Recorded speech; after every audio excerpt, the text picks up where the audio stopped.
இயேசு உங்களை நேசிக்கிறார். பிரியமானவர்களே, இந்த நாளில் ஆண்டவர் நம்மளோடு பேசும்படிய வேதத்திலிருந்து சில வசனங்களை கூட வாசித்து ஆண்டவர் நம்மளோடு பேசுகிற காரியத்தை பார்ப்போம். அது யோவான் புஸ்தகம் 8வது அதிகாரம் 31வது வசனம், 36வது வசனம், 34வது வசனம் இப்படியாக சொல்லுகிறது. இயேசு தம்மை விசுவாசித்த ஜனங்களை நோக்கி, யூதர்களை நோக்கி, நீங்கள் என் உபதேசத்தில் நிலைத்திருங்கள், மெய்யாகவே என் சீசராய் இருப்பீர்கள் என்றார். பிரியமானவர்களே, ஆண்டவராகிய இயேசு கிறிஸ்து ஜனங்களை பார்த்து, விசுவாசிகளை பார்த்து சொல்லுகிற காரியம் அன்று அது சொன்ன வார்த்தை தான் இன்னைக்கு ஒவ்வொரு ஊழியக்காரரும் நமக்கு சொல்லுகிறாங்க. பிரியமானவர்களே, அவரை விசுவாசிக்கிற ஜனங்கள் என்னுடைய சத்தியத்தில் நீங்க நிலைத்திருப்பீர்களானால், நான் சொன்ன காரியத்தில் நீங்க உறுதியாய் இருப்பீர்களானால் மெய்யாகவே என் சீசராய் இருப்பீர்கள். இயேசு கிறிஸ்து நமக்கு கற்றுக் கொடுத்த இந்த புதிய ஏற்பாட்டின் காலத்துல எப்படியெல்லாம் நடக்கணும்னு சொல்லி, ஏன்னா பழைய ஏற்பாட்டின் காலத்துல சில காரியங்கள் கொடூரமாக இருக்கும், புதிய ஏற்பாட்டின் காலத்துல சில காரியங்கள் கடுமையாகவும் இருக்கும், சில காரியங்கள் ஆண்டவர் தள்ளி வைத்திருக்கிறார். அங்க நீங்க ஒரு தவறு செய்தால்தான் அந்த இடத்துல தவறு என்று சொல்லப்பட்டது. ஆனா இந்த காலத்துல ஆண்டவர் நமக்கு கற்றுக் கொடுக்கிற ஒரு காரியம் என்னன்னா, இது பாவம் செய்யாதபடிக்கு நம்மளை எச்சரிக்கையா இருக்கும்படியா ஆண்டவர் ஒரு காரியத்தை உணர்த்துகிறதாவது, இனி நீ பாவம் செய்யாதே. ஏன் பாவம் செய்யாதுன்னா, புதிய ஏற்பாட்டின் காலத்துல இந்த ஒரு ஸ்திரீயை நீ பார்த்தாவே தவறு என்று சொல்லுகிறார். நீ அது அவளோடு நீ விபச்சாரம் செய்தாயிற்று என்று தவறான கண்ணத்தோடு பார்த்தோமே. ஆனால் அப்ப ஆண்டவர் அநேக காரியங்களை நமக்கு மாற்றி இருக்கிறது நாம் பார்க்க முடிகிறது. பிரியமானவர்களே, சத்தியத்தை அறிவீர்கள், சத்தியம் உங்களை விடுதலையாக்கும் அப்படின்னு சொல்றாரு. அப்ப அந்த ஜனங்கள்லாம் நாங்க யாருக்கு அடிமை கிடையாது அப்படின்னு சொல்லி ஆண்டவர்கிட்ட ஒரு காரியத்தை அவர்கள் வைக்கிறதை நாம் பார்க்க முடிகிறது. ஆனா ஆண்டவர் சொல்லுகிறார், நீங்க அடிமை இல்லை, எந்த ஒரு பாவம் உங்களை அடிமைப்படுத்தி வைத்திருக்கிறதோ அந்த பாவம் உங்களுக்கு, அந்த பாவத்துக்கு நீங்க அடிமைப்பட்டு இருக்கிறீங்க.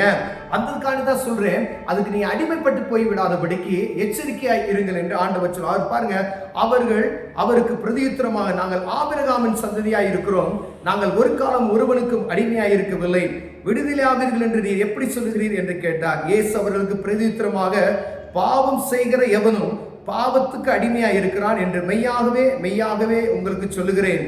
அடிமையானவன் என்றென்றைக்கும் வீட்டிலே நிலைத்திரான், குமாரன் என்றென்றைக்கும் நிலைத்திருக்கிறார். ஆகையால் குமாரன் உங்களை விடுதலையாக்கினால் மெய்யாகவே விடுதலையாவீர்கள் என்று சொன்னார். பிரியமானவர்களே, குமாரன் விடுதலையாக்கினால் மெய்யாகவே நீங்கள் விடுதலையாவீர்கள் என்று இந்த இடத்துல சொல்லப்படுகிற இந்த காரியத்தை புரிந்து கொள்ள வேண்டும். பிரியமானவர்களே, எந்த ஒரு காரியத்துக்கு நாம் அடிமைப்படுத்தப்பட்டு இருக்கிறோமோ அதற்கு நாம் அடிமை. யூதர்கள் சொன்னாங்க, யாருக்கு அடிமை இல்லை, நாங்கள் ஆபிரகாமினுடைய சன்னதி என்று சொல்லுகிறார்கள். யாருக்கு அடிமையாக்கப்படவில்லை. ஏதோ ஒரு சின்ன காரியம், ஒரு புகைப்பழக்கிற காரியம், பொய் சொல்லுகிற காரியம், ஏதோ ஒரு அற்பமான காரியம் நம்மை அடிமைப்படுத்துவது, அதுக்கு நம்ம அடிமையா இருக்கிறோம். முந்தைய காலத்துல மனிதனை அடிமைப்படுத்தி வைத்திருந்தார்கள், அவங்க வேலைக்காக, தோட்டத்திற்காக அடிமைப்படுத்தப்பட்டு இருக்கார்கள். ஆனா இந்த காலகட்டத்துல ஒரு சிறிய காரியம், பிசாசானவன் தந்திரமாய் உங்களை உயர விடாதபடிக்கு, மேன்மையடையாதபடிக்கு, உங்களை உயர்ந்து நிற்காதபடிக்கு ஒரு சின்ன காரியத்தை வைத்து உங்களை மட்டுப்படுத்தி அடிமைப்படுத்தி வைத்திருக்கிறதை நாம் உணர முடிகிறது. பிரியமே, மதுபானத்துக்கு அடிமைப்பட்டு இருக்கிறீர்கள், ஆனால் அது உங்களை அடிமைப்படுத்தி வைத்திருக்கிறது. அது நிமித்தம் உங்களை வெட்கப்படுத்த பார்க்கும் அந்த பிசாசு. அதே போல நீங்க ஒரு இடத்துல நீங்க போனீங்கன்னா பொய் சொல்லுகிறது அநேருக்கு அது ஒரு அடிமையா இருக்கு. பாருங்க, அவங்களால விட முடியாத அந்த பழக்கத்தை, அதுக்கு அப்ப அடிமைப்படுத்தப்பட்டு இருக்கிறோம். அப்ப ஏதோ ஒரு காரியத்துக்கு நான் அடிமைப்படுத்தப்பட்டு இருக்கிறேன் என்பதை உணர்ந்து கொள்ளும்படியாய் ஆண்டவர் உங்களோடு என்னோடு பேசுகிறார். பிரியமானவர், நான் யாருக்கு அடிமை இல்லை, ஆனால் பாவத்துக்கு நான் அடிமைப்பட்டு இருக்கிறேனா? எந்த ஒரு மனிதனுக்கு நான் அடிமையா இல்லை, ஆனா பாவம் என்னை அடிமைப்படுத்தி வைத்திருக்கிறது என்று உணர்கிற ஒரு உணர்வு ஆவி எனக்கும் உங்களுக்கும் வறுமையானால் ஆண்டவர் நம்மை ரட்சித்து நம்மை ஆசீர்வதிக்க வல்லமையுள்ளவராக இருக்கிற. பிரியமானவர்களே, எந்த ஒரு காரியத்துக்கு நாம் அடிமைப்படுத்தப்பட்டு இருக்கிறோமோ அந்த காரியத்தை யாரிடம் கேட்கணும்? குமாரனிட்ட, இயேசு கிறிஸ்துவை கேட்கணும்.